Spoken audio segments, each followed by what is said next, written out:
Buenas tardes a todos. Con vosotros, Luis Tosar y Javier Bardem.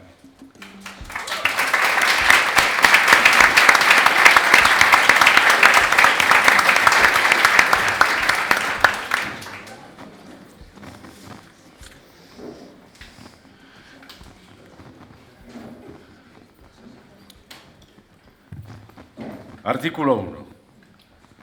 Todo dueño de esclavos deberá instruirlos en los principios de la religión católica apostólica romana, para que puedan ser bautizados, si ya no lo estuvieren, y en caso de necesidad les auxiliará con el agua de socorro, por ser constante que cualquiera puede hacerlo en tales circunstancias. Reglamento de esclavos promulgado por el capitán general don Jerónimo Valdés, Cuba, 1842. ¿Lo maté? Sí, lo maté. Los maté. Los vi morir, a todos. ¿Me matan? ¿Me muero? Me estoy ahogando. Esto no es el mar. Morirás cuando veas por encima y por debajo del agua a la vez y te sonría tu mujer muerta. A latigazos, atados de a dos y engrilletados, salen los negros a cubierta. Unos lloran, otros tascan con odio los dientes o cantan en lamentos profundos. El contramaestre vuelve a azotar aire y espaldas con la tralla. Murmuran en sus lenguas, sudan sangre.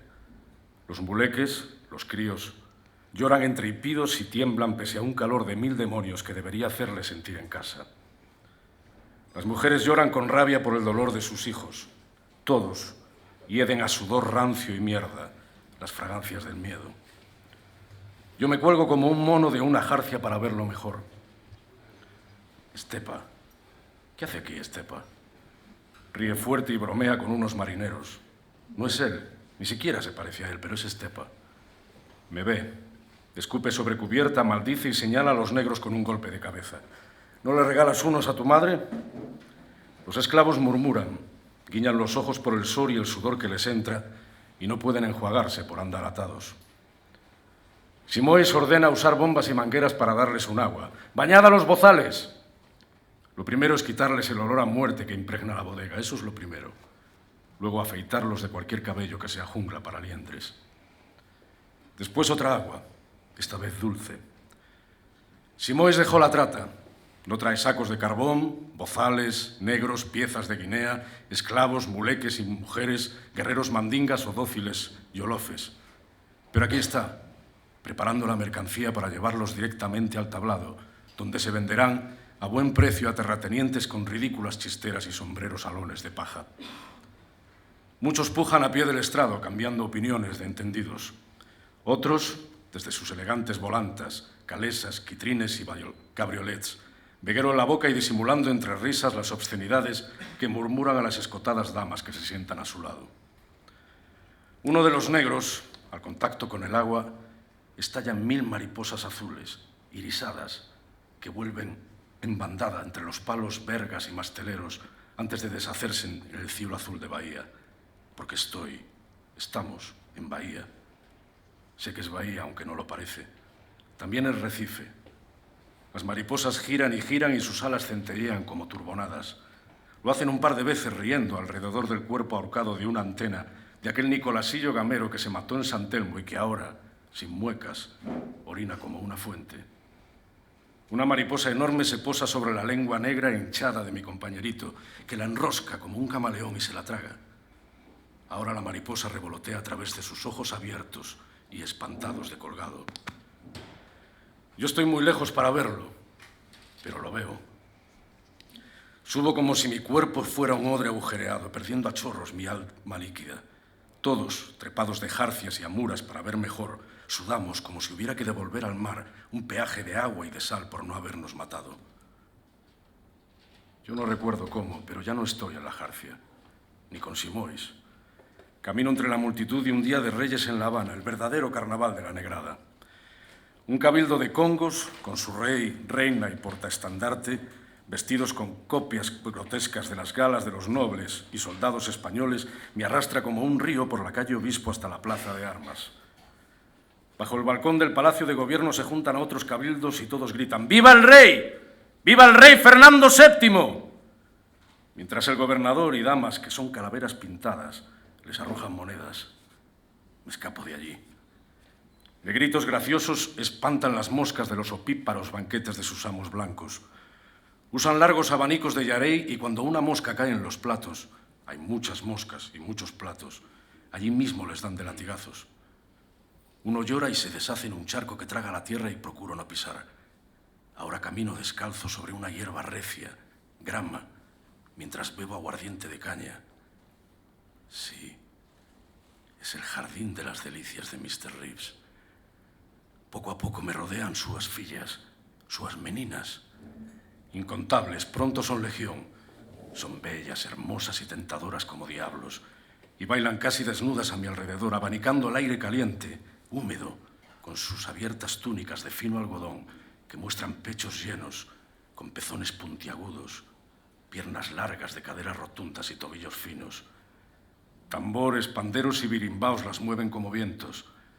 Se me enroscan como serpientes de piel dorada, caliente, tersa. Me clavan sus ojos verdes, azules. Me muestran sonrientes unos dientes blancos perfectos, grandes perlas irisadas en sus bocas negras de labios gruesos, sensuales. Dientes para morder con dulzura, para desatar nudos y rasgar camisas, para despedazar. La entrepierna me arde, se tensa a la caricia de esos ojos zarcos esmeralda, faroles en esos rostros morenos, canela, enmarcados por cabellos castaños, rubios, rizados en cortos tirabuzones, cabellos de negra con guedejas doradas. Mujeres niñas, niñas amujeradas, ninguna parece mayor de 15 o 16 años, cuya dulzura está a un fruncir de labios, a un enarcar de cejas de ser heraldos de la más feroz lascivia. Promesa de fiebre, de locura. También hay meninos, Apolos de piel oscura, ojos claros y vergas descomunales, brillantes, que ya gotean por sus glandes inflamados. Son los monstruos hermosos de Mr. Reeves. Otro anglosajón protestante amigo del progreso y de la ciencia. Si estuviera aquí el bueno del doctor Castells, los presentaría para que hablaran de las divinas abominaciones del inglés. Pero faltan muchos años para conocer a mi loquero, y lo sé de alguna manera. Las chicas y los chicos se cierran sobre mí, se enroscan entre ellos, frotándose, tocándose, penetrándose con vergas, lenguas y dedos, acompasando su placer como si obedecieran a una sola alma, a un solo deseo, como si fueran abejas de un mismo panal. Toco, muerdo, entro en vaginas y culos mientras también me toman una y otra vez y de mil formas. Un chico, chica, saca mi pene de un cuerpo, vagina, culo, con dulzura mientras sonríe y susurra: «Deixa, eu tomo conta, vai gustar». Quiero hablar, pero la excitación solo me permite gemir mientras asiento. Se lo mete en la boca, se lo traga, lo saca y lo relame hasta empaparlo mientras con la otra mano sostiene mis huevos, tan inflamados que duelen, con delicadeza. Lo miro satisfecho y lo introduce con firmeza en un culo que asoma como el cáliz de una flor, cuya corola fuera una infinidad de pétalos que son brazos, torsos, pechos y piernas entrelazadas, sin fin, palpitando.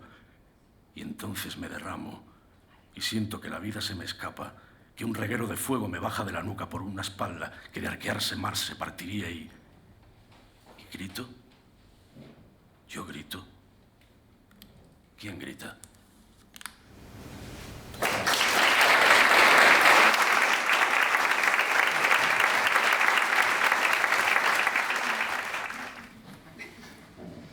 No, no estoy loco. Nunca lo estuve, ni aun cuando creé un reino brumoso sobre el terror y la demencia.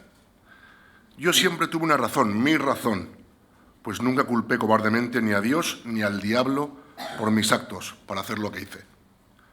Y las recuerdo todas y cada una de esas razones. El mundo no existe para nadie hasta que nuestras ideas, buenas, malas o abominables, lo llenan con nuestras acciones. Solo al actuar sobre él, el mundo se nos manifiesta, se nos entrega o nos repele al rincón de los locos. Yo creé mundos, el único mundo real y posible para mí. Nada me importaron nunca los mundos de los demás, irreales, si no era para limitar o atacar el único mundo verdadero, el mío. Ahora solo hay vacío. Recuerdo la cara del joven doctor Castells cuando le conté de mi época en Lomboko, el más grande de mis islotes en gallinas, se puso pálido y se aseguró de que el bruto de Joseph estaba en la celda y yo bien encadenado, como si no lo supiera, como si hubiera entrado aquí alguna vez sin él. Sus ojos anticiparon a su boca en calificar aquello de locura. ¿Locura, doctor? No, política, negocio, supervivencia. El terror como herramienta. Placer. Al final, codicia. Siempre la codicia. O de cuando rifamos en un bote quién moriría para que los demás viviésemos y comí carne humana. Nadie volvió a mencionarlo nunca, claro. No se alardea de caníbal. Si acaso se comenta por encima con otros marinos en las noches interminables de lluvia de África, con gente que sepa de qué se habla. Amén de eso, la carne humana es sabrosa como la del puerco. Y de mejor digestión. Deliciosa si se cocina cuando está a punto de faisandage. Y os recomiendo siempre la pierna izquierda sobre la derecha. Hay menos zurdos, así que normalmente la pierna derecha está más fuerte y es más dura. ¡Loco! No la comeríais si vuestra vida y la de un reino dependiera de ello. Si honrados accionistas en Londres, Madrid y La Habana os pidieran resultados y rentabilidades. Sí, doctor. Al final, o al principio, de toda gran fortuna hay océanos de llanto, sangre y semen. Y no bastan los buenos modales, los perfumes, las camisas almillonadas y los despachos entelados para disimular su hedor. Yo lo comprendí demasiado tarde. Ay. Pareciera que la tormenta arrecia y que puede acabar con todos nosotros, con toda Barcelona y sus habitantes esta misma noche. Pero no lo hará, lo sé, y no estoy loco. Con iguales ansias de vivir y ganas de perecer, he atravesado huracanes frente a Cuba, bordeando esos callos que son como cuchillos para la panza blanda de los navíos. Tormentas frente a Jamaica y las Antillas Menores que parecían moverse buscándonos para matarnos. Tifones frente a México y la Florida, olas gigantes y gélidas frente a Baltimore y Nueva York. Cuando fui al norte a piratear, un invierno frente a Cape Cod, vi las barbas y los dedos de los hombres volverse de cristal y romperse como este, helarse el mar y tiburones vararse en las playas, convertidos en témpanos con aletas. Borrascas cárdenas y eternas que cosían el cielo y el mar como un sudario durante semanas en el Golfo de Guinea. No será una tormenta, sino la memoria excesiva y desordenada la que me mate. Mas quien al cielo se atreve,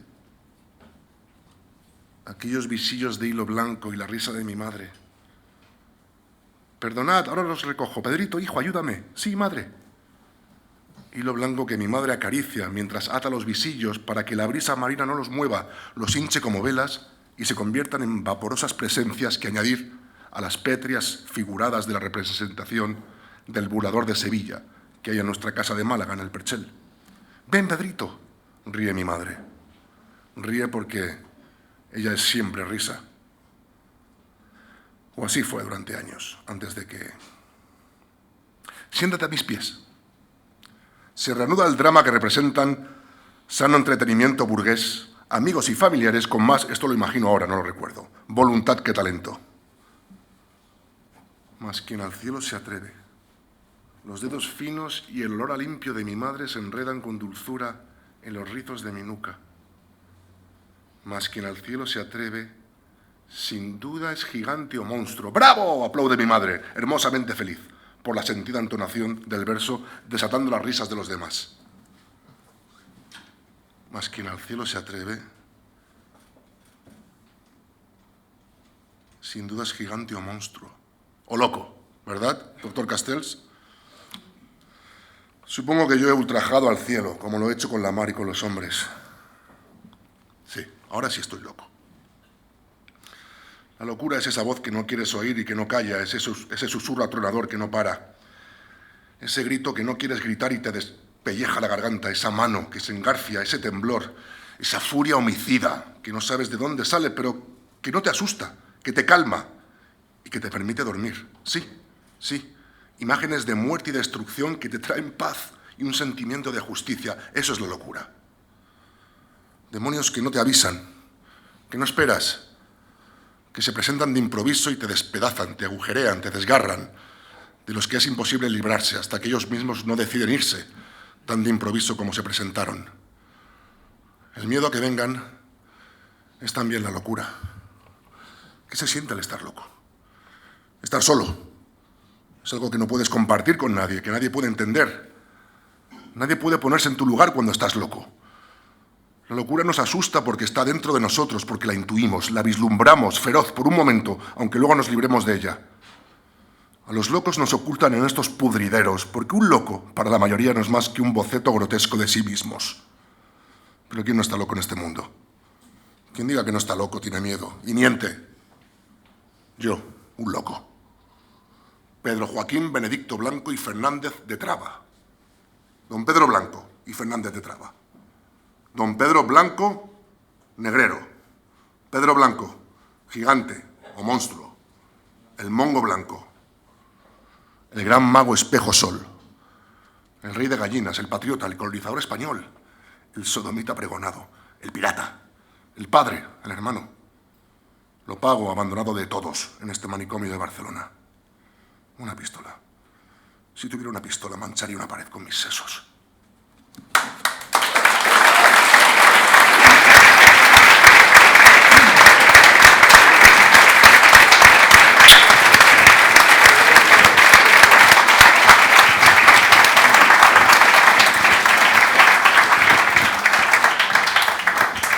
Bueno, pues ¡Wow!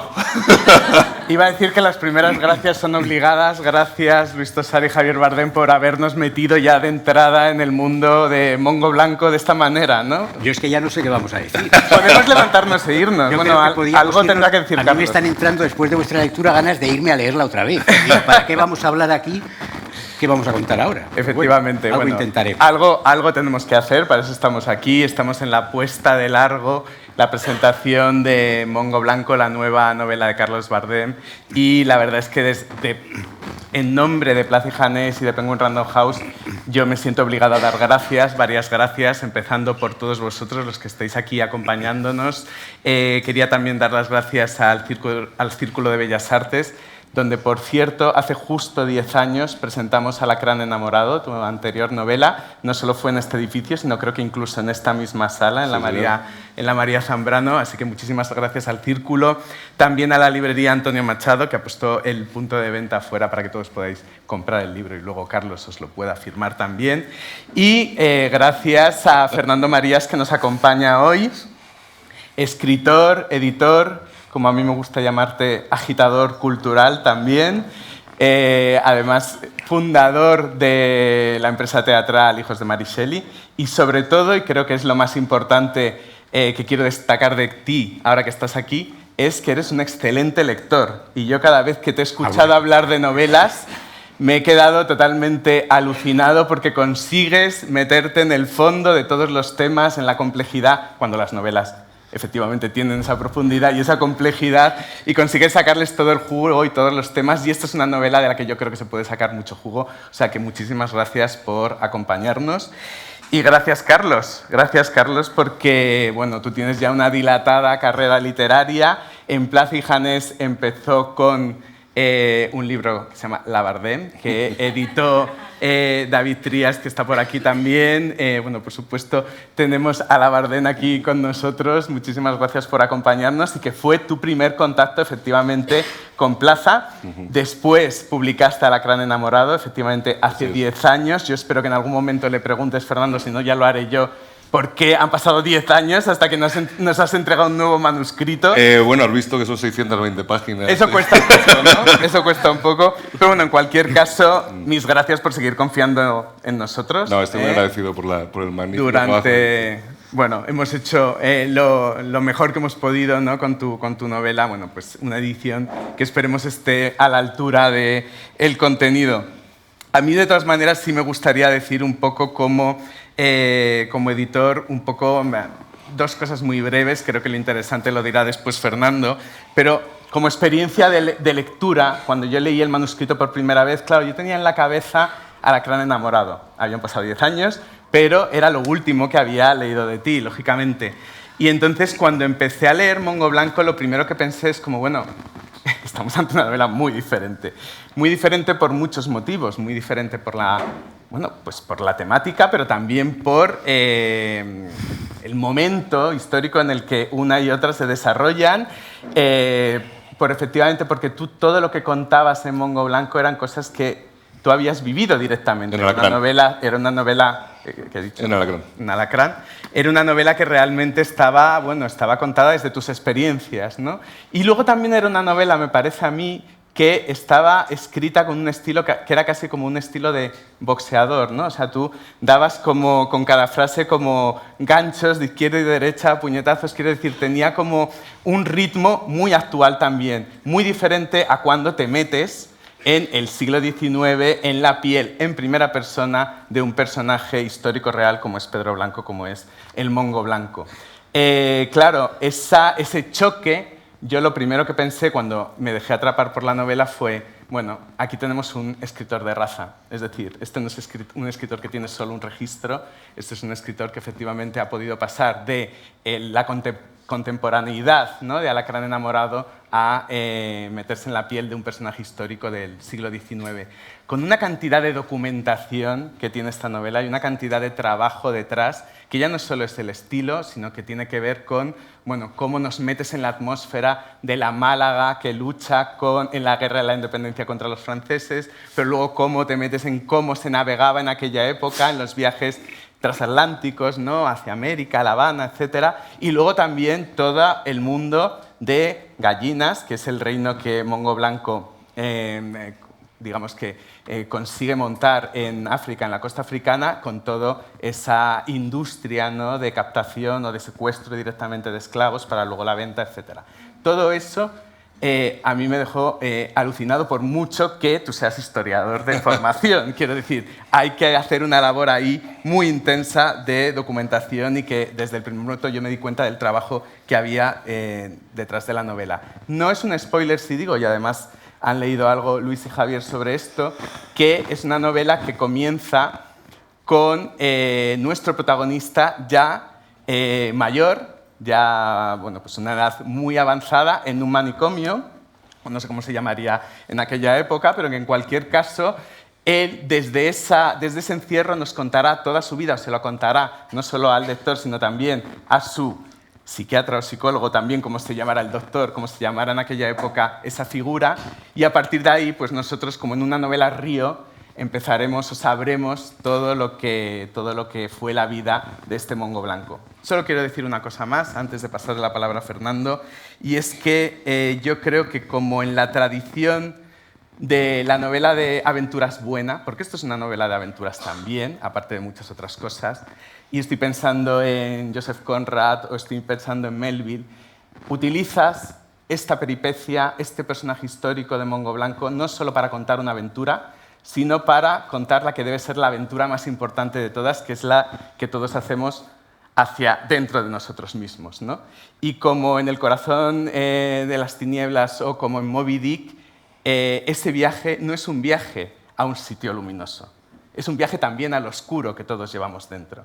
Y yo creo que eso que tú consigues en esta novela solo se puede hacer cuando se escribe buena literatura. Ese doble viaje, la peripecia y el viaje interior, con lo cual en ese sentido yo quiero darte la enhorabuena porque lo consigues. Y decirte que si con Mongo Blanco, cuando leí el manuscrito, me sorprendí de esa manera, porque me esperaba otra cosa totalmente diferente, no es lo que esperaba, yo lo único que te pido es que para el siguiente manuscrito no tardes 10 años, porque en la editorial ya estamos deseando saber qué es lo siguiente que vas a escribir. Muchas gracias. Gracias, Roberto. Bueno, pues Mongo Blanco. Así le dicen. Sí. Siempre es un acto casi un poco invasivo e íntimo recomendar una novela a alguien. Hoy en día hay tantas novelas, conocemos a tantas personas que yo creo que hay que conocer muy bien a la persona y a la novela que recomiendas para atreverte a hacer ese acto de fusión, ¿no? Por tanto, a mí me gustaría más contar las percepciones que he tenido leyendo este libro, brevemente, antes de que hablemos de él, dejando de lado el susto que me disteis cuando, para leer la novela, primero, en vez de, como todavía no estaba terminada físicamente de hacer, me dijeron, te mandamos el manuscrito. Entonces yo cuando un día veo un mensajero que llega, voy a exagerar un poco, una caja, dije, pero esto, y era el manuscrito de Mongo Blanco. que empecé a leerlo con cierto terror, porque claro, las novelas tan largas solo pueden ser o muy buenas o muy malas. Entonces, el terror que te puede generar, yo cuando abrí la primera página, ese arranque que has leído, yo recuerdo que lo estaba leyendo en un tren y de pronto dije, esto es algo impresionante, esto es algo que en el arranque te está metiendo en un mundo negro, en un mundo oscuro, en un mundo atroz, en un mundo que no deja, para mí, yo creo que eso es muy importante, que pone las reglas muy claras desde el principio. O sea, no es un libro para mojigatos, no es un libro para niños, no es un libro para personas que no quieran entrar en la oscuridad de la que ya otros habían hablado. Pero a mí principalmente lo que más te agradezco, porque esa es una sensación que ya no tenemos. Yo creo que todos recordamos aquellas épocas del pasado, muy del pasado en mi caso, y cuando leías aquellas novelas de aventuras que estabas deseando que terminara la clase, la relación con tus amigos, el haber salido, el tal, para llegar a tu casa a coger aquella novela de aventuras y volver a entrar en ese mundo donde los personajes te estaban señalando y mostrando un mundo distinto al real. Yo creo que todos en parte nos hemos formado ahí, diciendo, a ver, si es que yo no quiero ser banquero, yo quiero ser pirata. Luego se descubre que viene a ser son los mayores piratas. Pero dices, yo quiero estar en un barco, yo quiero ser tal, quiero... Entonces, esta novela a mí me ha provocado esa sensación. O sea, yo he deseado leerla, volver a ella, llegar a casa, a pesar de que la he tenido que leer con... Habría deseado leerla con mucha más calma, porque es una novela que me devuelve al lector adolescente que fui, a esa pasión de decir, qué ganas tengo de saber qué ocurre con estos personajes, todas las puertas que se abren y de las que hablaremos algunas para no hacer spoilers, para no contar de más. Me parece que es un libro maravilloso, me parece que es una novela excepcional y me parece que nos demuestra a todos los que nos dedicamos a esto una cosa. A veces se hacen las cosas deprisa, corriendo, vamos a intentar que algo funcione, que algo salga, que algo esté en pantalla, que algo esté escrito, que algo esté publicado. Este trabajo es el trabajo de alguien que quiere hacer una gran novela y que lo consigue, de alguien que se pone en serio, es decir, me pongo delante, supongo que de una montaña enloquecida de documentación, y luego de algo peor que la montaña enloquecida de documentación, que es la página en blanco, ese océano blanco infinito que es el ordenador, la pantalla, con ese cursor que te está diciendo, venga, atrévese, empieza, con la primera palabra, sabiendo que eso iba a durar esta extensión tremenda y maravillosa que tiene.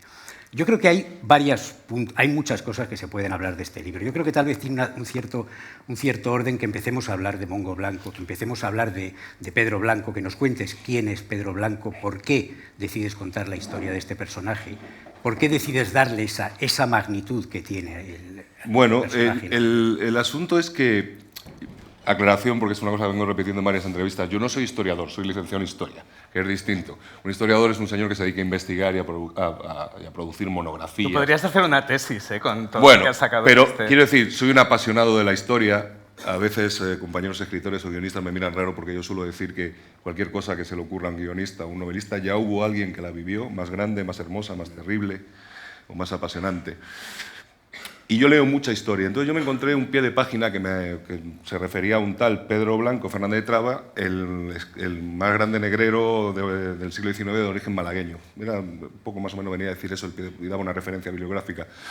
Y entonces me asaltó una duda. Yo creo que todos los que escribimos para conocer, escribimos para aprender, para hallar respuestas a cosas que nos inquietan. Y a mí me inquietó como yo, que he dedicado 5 años de mi vida, por aquí hay algún compañero mío de la facultad, a estudiar la historia de este país, la historia moderna y contemporánea de este país, yo no había oído hablar en mi vida de este señor. Y digo, ¿esto qué es? Entonces esto evidentemente es que nos han escamoteado mucha parte de nuestra historia. Entonces yo me puse a investigar quién era este señor, don Pedro Blanco Fernández de Traba, que existió, evidentemente, es un personaje real, con una vida real ya de por sí bastante novelesca. Pero ya lo que me empuja definitivamente a escribir la novela es cuando empiezo a ver la atrocidad que era la trata de esclavos, la participación de tantos españoles en la trata de esclavos y cómo la trata de esclavos está en el origen de muchísimas de las grandes fortunas de este país.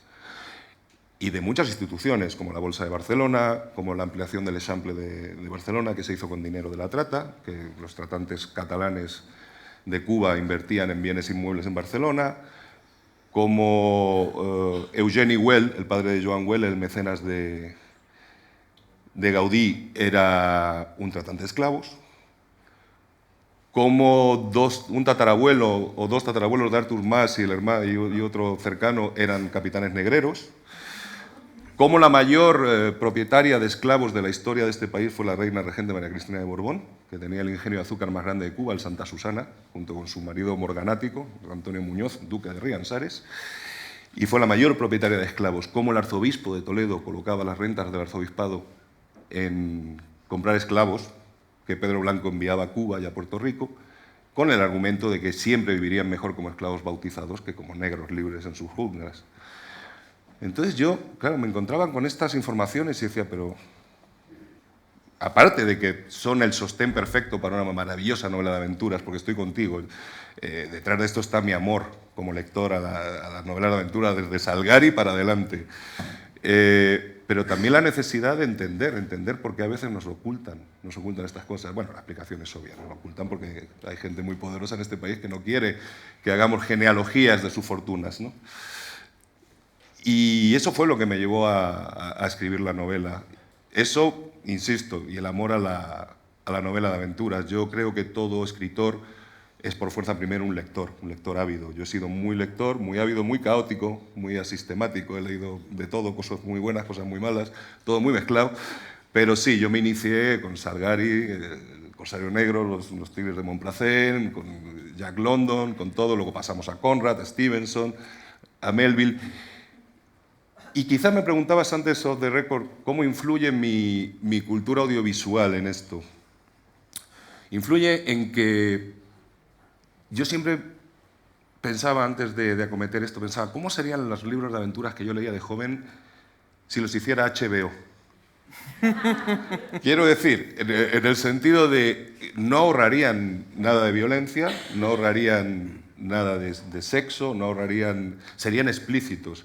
Quiero decir, si tú vuelves la vista a los libros de aventuras que leíamos de jóvenes, siempre había un momento, no dejaban de ser un entretenimiento aprobado, burgués, dirigido a un público juvenil, y siempre se detenían en el momento antes a que esos fabulosos y heroicos piratas demostraran lo que eran en realidad, unos criminales repugnantes, ¿no?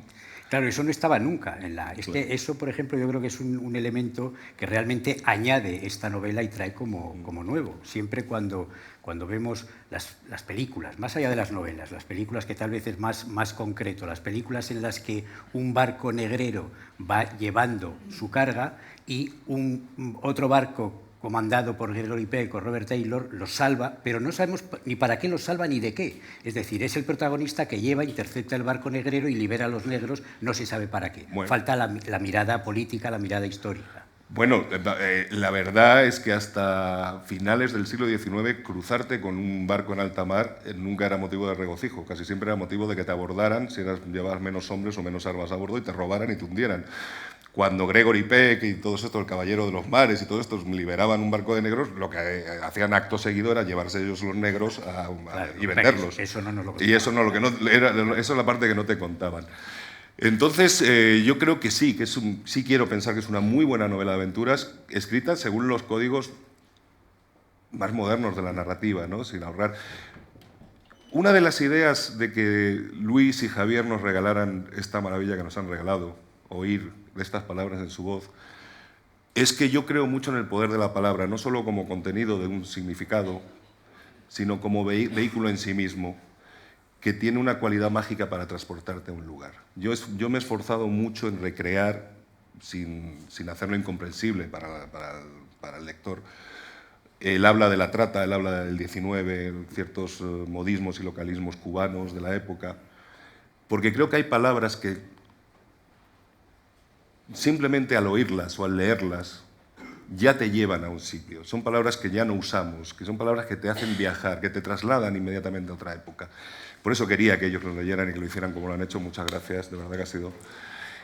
Porque creo que tienen esa cualidad. No intercepta nada la lectura. Esa precisión del lenguaje no hace que digas, uy, aquí hay una palabra que no me suena, tal. Realmente eso está logradísimo. Añade a la novela de aventuras, aquellas con las que soñábamos, lo que siempre echábamos en falta cuando éramos adolescentes, tal vez no, porque no imaginábamos que fuera así, pero luego la parte física, la parte atroz, la parte sexual, es decir, es una novela cargada de sexualidad feroz, es una novela cargada del horror físico. Yo creo que no sé si hay otro libro, yo al menos no lo he leído, otro libro que cuente que te transmita tan directa y brutalmente lo que podía ser la sensación de ser secuestrado en un lugar para ser llevado a un lugar que era el fondo de un barco encadenado a oscuras, que no sabías lo que era un barco, que no sabías lo que era el mar. Hay un momento muy hermoso en que hace un paralelismo con el desarrollo político de la época y con una muchacha negra que es secuestrada sin saber quién la secuestra. Todo eso yo creo que tiene un protagonismo muy grande. Eso yo no lo había leído en ningún libro y supongo que obviamente se trata de mostrar esa parte que nunca vimos en aquellas novelas de Salgari, en aquellas novelas de Conrad, ni siquiera, porque yo creo que Conrad y Stevenson tal vez sí tenían ya el punto de vista político, pero no sé si les hubieran dejado contarlo como lo has contado tú. Pero no creo que el público de la época estuviera ansioso o preparado para leer algo tan descarnado. Pero yo creo, todos cuando hacemos algo tenemos noción de lo que se te da un poco mejor y lo que se te da un poco peor. Yo creo que soy un escritor que tengo cierta capacidad para lo sensorial, para transmitir sensaciones y ambientes. Y yo lo que quería, yo siempre lo digo, me estoy hartando de decirlo estos días, la única máquina del tiempo que existe y que funciona de manera comprobada es un libro. Lo único que te puede llevar a otra época es un libro. Y yo lo que quería con este libro es regalarle al lector, porque también le exijo mucho, es un libro exigente con el lector, pero a cambio creo que regala cosas importantes. Regalarle la experiencia sensorial completa. O sea, que se imagine lo que era esa atrocidad y cómo esa atrocidad, que eso es un tema que si queréis lo hablamos, cómo esa atrocidad era no solo aceptada, sino jaleada, promovida por las élites de poder y era de sentido común. Ese viejo adagio marxista, ¿no? El sentido común es la ideología de la clase dominante. Pues la clase dominante en esta época promovía la esclavitud, promovía el esclavismo.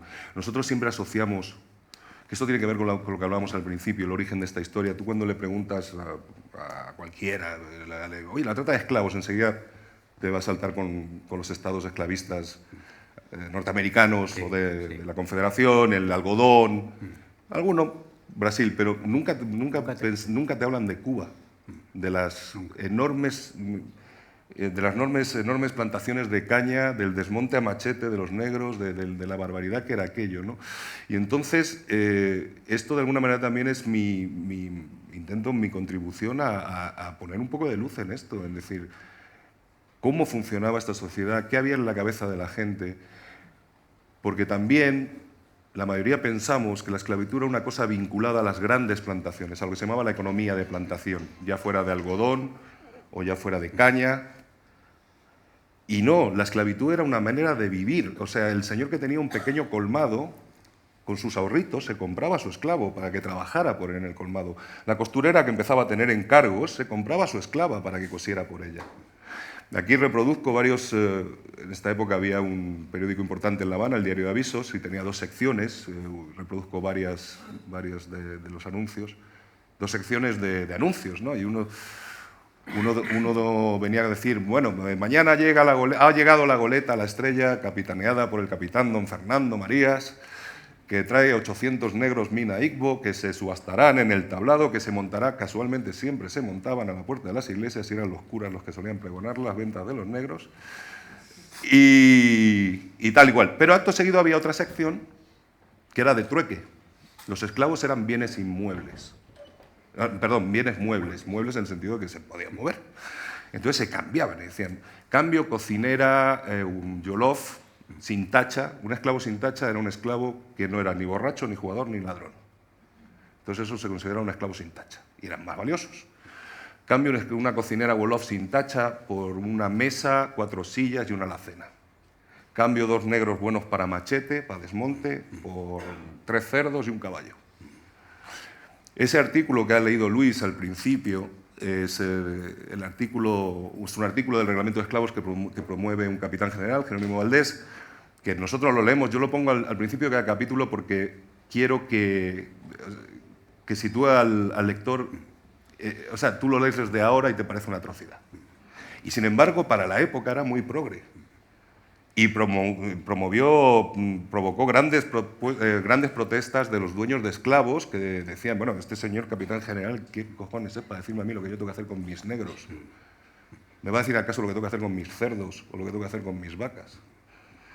Bueno, crear esa mentalidad y que esa mentalidad se extendiera a todas las capas de la sociedad, eso fue un trabajo de siglos. Y que no nos hayan contado eso, esa parte de nuestra historia, es algo contra lo que hay que rebelarse. Volvemos un momento a Pedro Blanco. Ya sabemos que todo esto es lo que se cuenta en el libro, todo esto es lo que nos absorbe cuando leemos el libro, pero claro, todo esto tiene un motor que es un personaje que tiene que ser fascinante por varias razones, porque claro, te va a conducir 600 y pico páginas, un tipo que es un canalla, que es el peor canalla que podemos imaginar y que sin embargo te genera una simpatía porque si no, no podría ser el héroe, no podría ser.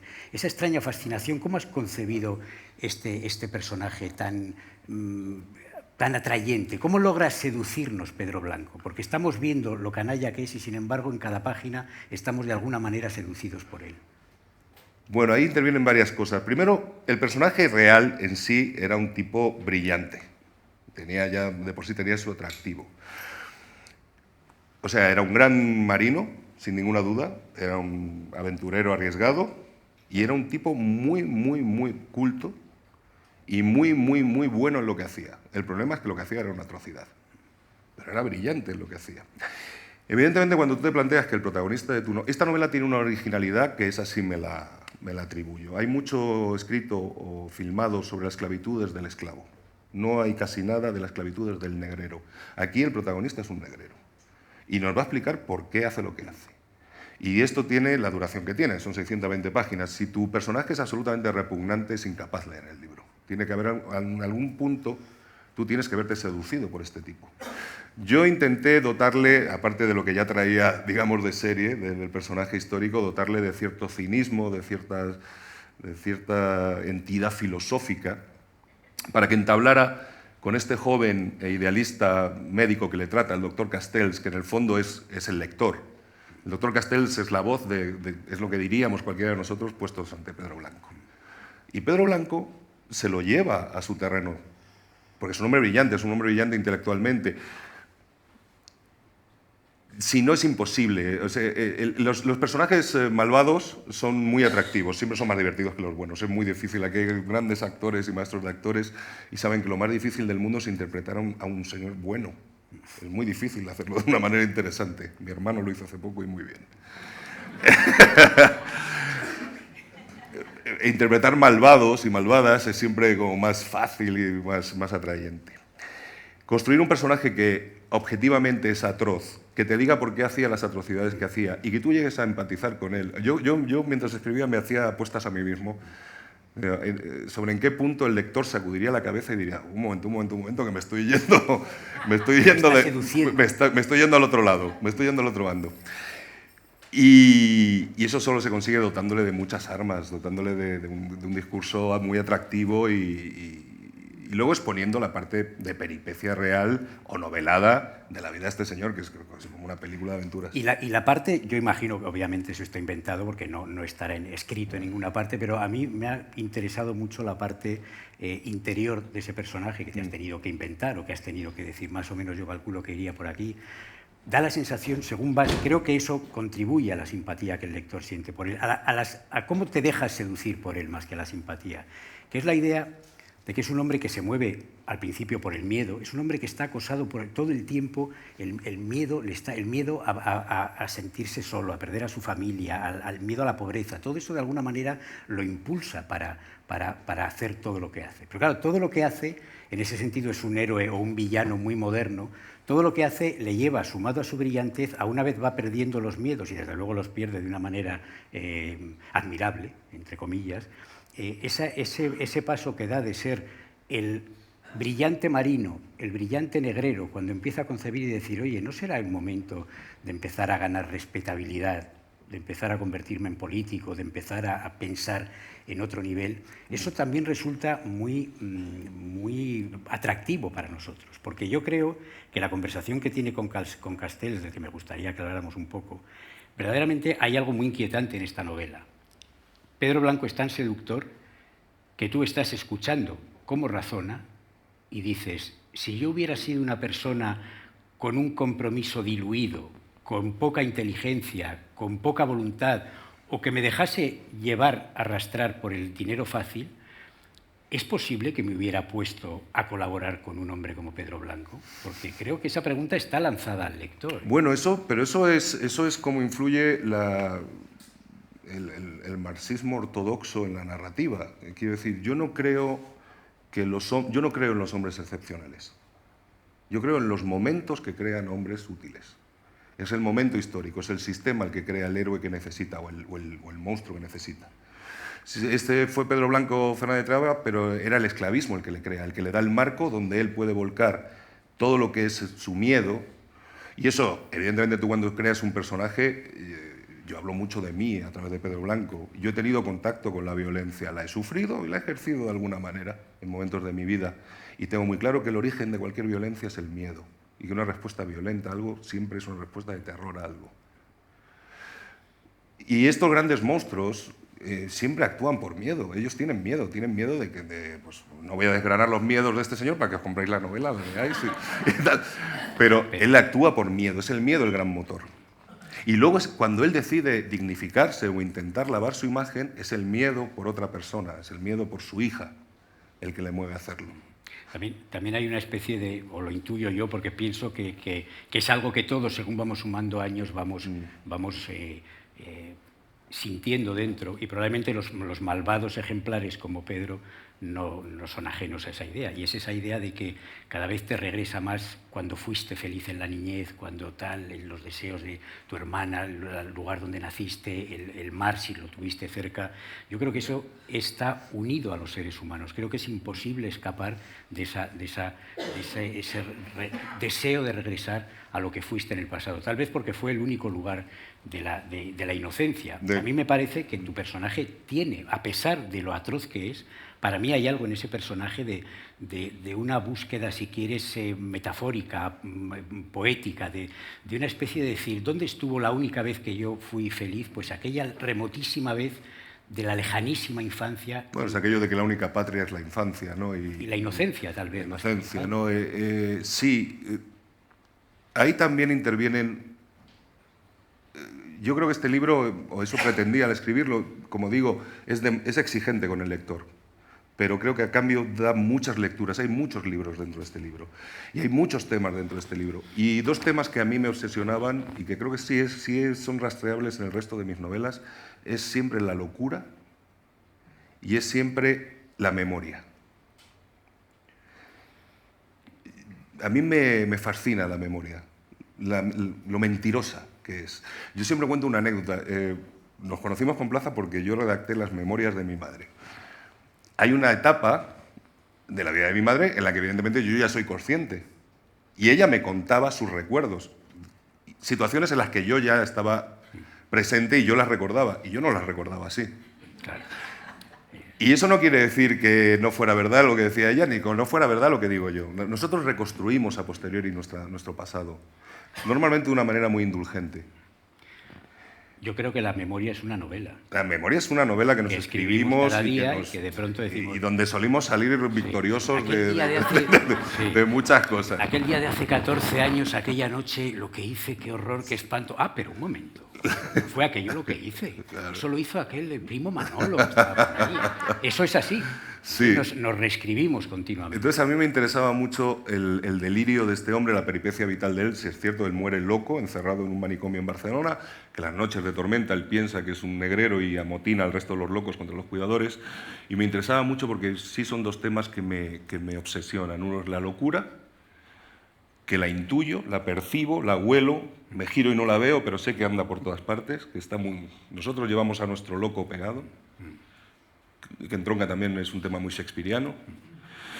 Y Y la memoria me fascina porque me fascina la capacidad de mentirnos, no solo de mentir a los otros, sino de mentirnos a nosotros mismos. Me vas a permitir, Fernando, porque sobre lo que estáis diciendo yo creo que uno de los aciertos de la novela es precisamente que está contada cuando él está al final de su vida. Es decir, que precisamente esa reconstrucción es la que te hace también un poco ver sus momentos de miedo, de vulnerabilidad y cómo él piensa sobre todo eso. Quiero decir que si estuviera contada en directo, ¿no? Y estuvieras viendo, probablemente no empatizarías tanto con Y no solo eso, personaje. sino que él utiliza su memoria, él se convierte en una especie de Sherezade también. Sí, Él- con él- el doctor, lo único claro. que rompe su aislamiento o el estar rodeado de otros locos como él son sus charlas con el doctor. Luego él se plantea, ¿qué le puedo contar yo a este hombre y de qué manera para que me lleve todos los días a hablar con él? Entonces, es las 1001 noches también, ¿no? Es cómo utilizas la memoria mentirosa para blanquearte, embellecerte y hacerte imprescindible a alguien que necesita a su vez oír historias, ¿no? Pero es que además, si hubiera sido una narración, digamos, más convencional de aventuras, toda esa fuerza que tiene la voz del Pedro viejo, claro, eso te da una dimensión enorme. Es decir, ahí estás viendo el personaje que se está pudriendo, que yo creo que trata de redimirse continuamente. A veces, cuando busca el castigo de Joseph, dices, es que en el fondo a lo mejor es su redención. Quiere decir, Claro. bueno, que me rompa la cara cada noche y de alguna manera... En ese manicomio, a mí hay una de las cosas... empezamos a comentar antes, claro, es que antes hablamos de muchas cosas, pero dijimos, si las hablamos antes, luego ya no las vamos a contar. Entonces vamos a callarnos, claro, con lo cual hemos empezado como 14 temas de los que hemos dejado ahí. Y uno, a mí sí me gustaría señalarlo porque también es inhabitual en una novela de estas características. Esto me ha parecido brillante y me ha seducido de una manera que me encantaría ser seducido así más a menudo.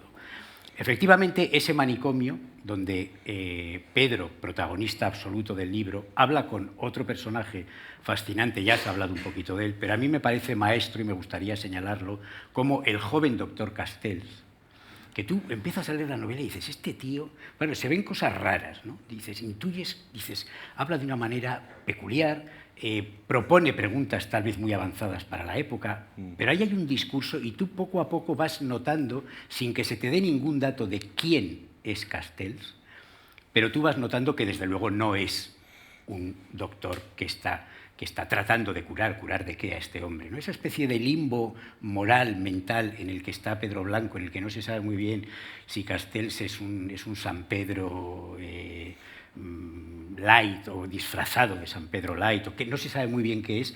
Yo creo que cómo va introduciéndose la idea que va creciendo dentro del lector, de decir, este personaje es otra cosa, esta novela está creciendo hacia otro lado, y de alguna manera a mí me parece que si empezamos a leer una novela en la que se nos cuenta una narración, una historia, una aventura, poco a poco es como si hubiera dos barcos que se van separando y uno te sigue contando la aventura y otro va avanzando hacia esos mundos de locura y de memoria que quieres contar, donde todo se va pudriendo y donde todo se cierra, por cierto, de una manera que ahora, escuchando una frase que has leído aquí, no hacemos spoiler porque, como has dicho muchas, pues tampoco puede saber nadie a cuál nos referimos. Pero hay un cierre que yo he escuchado, Sí, de pronto hay un cierre ahí, o sea, en una primera frase se dice una cosa que cuando llegas al final de pronto dices, qué maravilla, porque eso es lo que no suele ocurrir. Cuando tú vas acercándote al final de una novela buena, ya sabes que dices, por favor, que no se estropee al final, por favor. Porque pasa mucho. Una novela buena a veces pasa que quedan 12 páginas y dices, es que no cierra bien. Y te dan ganas de llamar al autor y decirle, no cierra bien, no sé cómo se cierra bien, pero tú lo has cerrado mal y me has jodido la lectura, que yo estaba en 650 páginas disfrutando. Aquí hay un cierre, es un final brutal. O sea, es una cosa que te deja realmente diciendo, es que es una imagen de una fuerza que realmente hay que buscar en la memoria. ¿Lo tenías claro desde el principio, Carlos, cuando empezaste? Yo suelo tener claro, pero me pasa con todas las novelas, el final antes que el principio, luego el principio y nunca sé qué va a pasar en medio. Y sí, tenía muy claro, eso sí lo tenía más o menos claro. Luego hay una anécdota que voy a contar aquí. Aquí hay muchos amigos, algunos de mis mejores amigos. Todos los personajes que no son históricos son mis mejores amigos, con nombres y apellidos, a los que he convertido a todos en unos hijos de perra, Es lo que te iba a decir. en negreros, ¿Qué amistad? piratas, no sé qué, bueno, una cosa terrorífica. Y es muy divertido, me reía el otro día hablando porque de los más íntimos, que son 5 que están ahí con su nombre y apellidos, yo cuando creo un personaje lo creas porque la narrativa te exige un personaje que te permita contar algo, una acción. Nunca sé cuál va a ser el recorrido de ese personaje. Pues de mis 5 amigos, el único que en su vida ha sostenido un libro y es incapaz de leer es el que al final se ha quedado con el personaje más bonito de toda la novela, de Pedro Blanco. Y nunca va a... Y nunca lo va a leer. Y entonces le digo, pero tío, léetelo. Pero dice, no, pero es que ya sabes, es que yo los libros... Y le digo, me dice, pero ya he leído que vas a hacer la serie, ¿no? digo, o sea, una cosa... Pero sí, ahí desfilan todos mis mejores amigos con nombres y apellidos. Estamos hablando mucho de Pedro Blanco y del Doctor, pero es que está la novela plagada de personajes impresionantes, secundarios y menos secundarios, que efectivamente darían, cuando hablabas de lo de HBO, también pensaba que precisamente Pedro Blanco sería un perfecto antihéroe para el tipo de muchas series que se hacen ahora, ¿no? Pero la cantidad de personajes secundarios que hay alrededor y que creas, o que te has inspirado en tus amigos para... Pobrecitos míos, no tienes nada que ver con... Es impresionante, ¿no? Hombre, no, en todo caso, desde luego, los otros negreros, el fascinante señor Reeves, que tiene una novela él solo, desde luego. Sí. O sea, Entonces es un personaje real, ¿eh? Ya, me imagino, pero lo que le dedicas es que verdaderamente dices, hombre, aquí hay otra novela, ¿no? Es decir, casi a veces da la sensación de que Pedro Blanco es un tipo que va navegando por un océano lleno de tipos como él, igual de chiflados, canallas y brillantes que él, pero como solo te dedicas a uno, pues todos ellos están ahí también de una manera muy clara, ¿no? A mí me ha gustado mucho las batallas, todas esas batallas que de pronto hay y cada una dices, esta yo la leí de joven, me recuerda a lo de hay una escena de un motín en un barco que yo recuerdo, no sé si lo vi en una película o en un TV, un motín en un barco que aquí está desarrollado, está ampliado con todos los detalles, que es una escena que dan ganas de que no se acabe nunca, a pesar de lo terrible que es, eso de las bolas esas que lanzaba, la cantidad de cosas que cuentas, que no sabíamos, que claro, dices, ¿cómo sería un motín en un barco negrero? Pues dices, pues bueno, pues ni idea, ¿no? Pero en cambio aquí... Pues una de las salvajadas más... es una cosa brutal, es una se podían pasar y de promedio era una de cada 4 expediciones sucedía un motín. Y cuando había un motín en un barco negrero, inevitablemente eso era desastre. O morían todos los negros, o morían todos los blancos, y eso era casi peor, porque entonces los negros quedaban en alta mar, en un velero que no sabían manejar, y morían de enfermedad, de hambre y de sed a los días. Eso es. Y era una locura. Y luego digamos toda la historia, porque en realidad estás contando también no solo la historia de Pedro, sino está contada toda la historia del siglo XIX. Bueno, luego hay esa parte también, sí, de las conexiones del poder. Hay una cosa muy curiosa que yo tampoco la había oído nunca. Resulta que tras las independencias latinoamericanas, en Cuba, por supuesto, había una corriente independentista también, a principios del siglo XIX. Había 3 corrientes. Una que quería independizar la isla de la corona española, otra que quería unir Cuba a los estados de la Unión Norteamericana, diciendo que era una economía mucho más pujante, y otros que eran férreos defensores de la permanencia en la corona española. Los más fanáticos dentro de esos eran, curiosamente, unos que se llamaban el Partido Catalán. Fíjate tú cómo cambia el cuento, ¿no? Que eran todos negreros y todos con muy buenas conexiones con la corte y tal, y entonces eran fanáticos defensores de la permanencia en España y en la corona española. Era una nota de actualidad. Por ceñirnos al presente.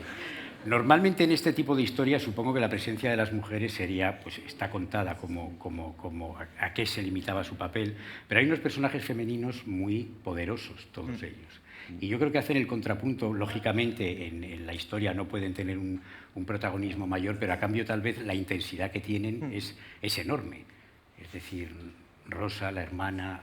Rosalía, la mujer. Rosalía, son unos personajes... La hija de Chachá, Elvira. Son unos personajes de muchísima fuerza. Es como si hubieras querido decir, bueno, en aquel mundo había pocas mujeres, había poco espacio para las mujeres, pero las que hay también tenían mucho poder y tenían sus propios y poder sobre el propio Pedro Blanco, quiero decir, que es lo que las hace también muy importantes, ¿no? Dentro de la novela. Eso nace de una cosa que yo creo que lo escribí en mi segunda novela, que es que todos nacemos de una mujer y a todos nos mata una mujer. todos. O sea, Tac. O sea, tú en algún momento de tu vida una mujer te va a matar, no físicamente. Bueno, vamos a... En fin, Pero yo que había va a matar venido lo que pasar una eras, tarde agradable. quizá para renacer como algo mejor o para acabar alcoholizado en la barra de un bar. Pero yo no entiendo el mundo sin las mujeres. Bueno, es que es difícil. Y es difícil de entender, y es cierto además que luego yo investigando me topé con el personaje, sobre todo el de la hermana sí está muy ficcionado, el de la hija de Chacha es prácticamente inventado, pero Rosalía, la esposa, es un personaje histórico y es una señora que, bueno, es que eso sí sería hacer spoiler, pero hay que ver, la señora tenía una fuerza y una voluntad de hierro, ¿no? Que en muchos casos llega a doblegar a este hombre, ¿no? Aparte de las ramificaciones que ya vamos viendo, ya has comentado algunas, pero claro, otra tentación que puede tener una persona bondadosa de nuestro tiempo es decir, bueno, la esclavitud es una cosa que sí, eso es lo que yo he visto en las películas, es lo que Lincoln resolvió y eso ya no existe, ¿no? Eso sale en las películas antiguas. ¿Cómo crees que ha evolucionado ese concepto? Supongo que todos tenemos más o menos una idea clara de eso, pero tú que lo has trabajado más y lo habrás meditado mucho, a lo mejor puedes... Claro, la esclavitud no ha desaparecido allá. nunca, ha desaparecido el legalismo, ha desaparecido la aceptación, la asunción por la totalidad de la sociedad de que era una cosa aceptable. Pero desgraciadamente la esclavitud sigue existiendo la trata de blancas, sigue existiendo la esclavitud como tal, o sea, los refugiados inmigrantes que los esclavizan en el norte de África. Y lo que define a un esclavo, lo primero que se nos viene a la cabeza es la falta de libertad, porque es el derecho, digamos, principal. Pero lo que define la condición de un esclavo es la falta de derechos. Entonces, en cuanto nuestra sociedad avanza hacia recortar los derechos de cada vez más personas y cada vez de manera más terrible, está ese vector, si no se detiene y no se combate, conduce a la esclavitud. Hace poco hemos asistido a las declaraciones de una señora que puede ser presidenta de la Comunidad de Madrid diciendo que, bueno, que no hay que llamar a los empleos basura, porque hay mucha gente que quiere esa basura. Eso es la mentalidad de una negrera. Hay una cosa en el libro que yo también cuento, que esto es fruto de unas discusiones que tuve con un historiador cubano y llegábamos los dos un poco a la misma conclusión. La trata de esclavos, o sea, ha existido siempre hubo abolicionistas desde la antigüedad clásica, pero ¿cuándo realmente se empieza a perseguir? Se empieza a perseguir justo con las grandes revoluciones industriales. Y es una cosa que yo apunto en la novela y lo dejo ahí. ¿Por qué en ese momento lo que era gente bien predispuesta, filantropía, principalmente en Estados Unidos y en Inglaterra, toma rango de ley y consiguen que que la esclavitud sea abolida? Porque la esclavitud se convierte en ineficiente económicamente. Porque una de las cosas que nos enseña el reglamento de esclavos es que los esclavos había que mantenerlos. Tú eras dueño de la fuerza de trabajo de los esclavos, pero también eras dueño de sus necesidades. Y mal que bien, había que darles 2 esquifaciones, que son 2 juegos de ropa al año, uno de invierno, uno de verano. Tenían que tener su chocita, tenían que tener su conuco y tenían que tener unos días libres y no sé cuántos. Cuando triunfa la revolución industrial y el capitalismo global, de repente la esclavitud no es eficiente, es mucho más eficiente crear proletariado. ¿Por qué? Porque el proletariado tú vas a seguir siendo dueño de su fuerza de trabajo, pero no vas a ser dueño, le haces dueño a él de sus necesidades. Él va a tener que alquilar donde vivir, él va a tener que comprar la comida para alimentarse, él va a tener que comprar los platos y las tazas donde comer, que son los que fabrico yo. Eso está también, una teoría un tanto avanzada, un tanto arriesgada, pero está ahí. Es una cosa que yo creo firmemente. Esto hay un momento en que la balanza hace así, pero hace así no porque triunfen los buenos, sino hace así porque deja de ser eficiente económicamente. Sí, porque además la imagen que se da, es decir, de alguna manera parece que el mal siempre tiene la capacidad de cambiarse y de evolucionar y de cambiarse de cara y de traje y siempre va por delante de nosotros. Bueno, es que hay otra lectura cuando decías cómo el hacer atractivo el discurso de un negrero hasta el punto de que haya gente que lo lea y empiece a comprarlo. Es lo que nos pasa a nosotros constantemente con los telediarios y con los periódicos. Nos venden discursos nefastos que sostienen injusticias. Y hay momentos en que si no estás prevenido contra eso, acabas haciendo y diciendo, bueno, pues a lo mejor es verdad. Sí. Oye, pues sí, pues a lo mejor es que no hay otra manera de hacer las cosas. Sí, lo he visto en una tertulia en la tele, Claro. sí, pero lo veo. Este libro también, de alguna manera, me gustaría fuera una advertencia contra Sí, eso. sí. Claro, porque yo creo que esa idea está de fondo, es decir, la idea de que la esclavitud hoy, una de sus estrategias es decir, bueno, hagamos películas bonitas sobre cómo Lincoln liberó a los negros, hagamos tal, para que veamos que aquello pasó, que aquello se disolvió, que aquello desapareció. Y sin embargo, no estemos advertidos sobre cómo, en efecto, tal y como lo has expresado nítidamente, eso sigue estando ahí y utiliza ese, incluso ganando dinero. Me vas a permitir, Fernando, porque yo le había prometido a Carlos al principio, porque me has preguntado, esto es lo primero que hacen los autores, el libro solo lleva una semana en librerías, justo salió el jueves pasado. Y claro, he llegado y lo primero, bueno, pero ¿cómo va? ¿Cómo va? Y entonces he dicho, bueno, Carlos, era algo que te iba a decir delante de todo el mundo en la presentación, así que todavía apenas tenemos datos, porque, como digo, solo lleva 7 días en las librerías, pero en el mundo en el que nos movemos de nuevas tecnologías, etcétera, nada más salir el libro, ya ese fin de semana pues había colocado entre los 20 más vendidos en Amazon, lo cual significa que el libro se está vendiendo mucho. Enhorabuena, y nosotros también nos alegramos mucho por eso. Bueno, pues, muchas gracias.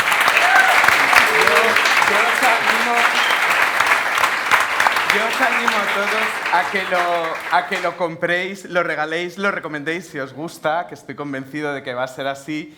Y a no ser que tengas alguna última pregunta, Fernando, ¿quieras decir alguna otra cosa, Carlos? Pues aquí veo tanta gente a la que quiero y para mí hoy es un día muy emocionante. Se va a saltar la alegría.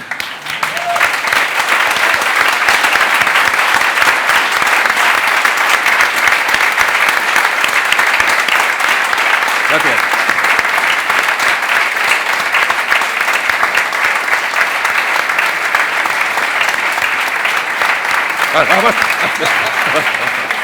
Basta.